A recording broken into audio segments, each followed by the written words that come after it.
aboard. I'm Winston. Nice to meet you.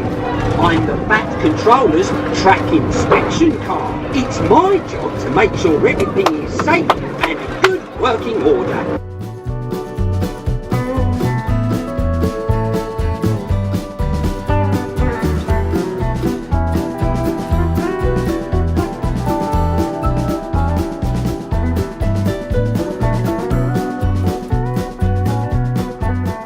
Off we go around the bend to see Harold on his heli tours.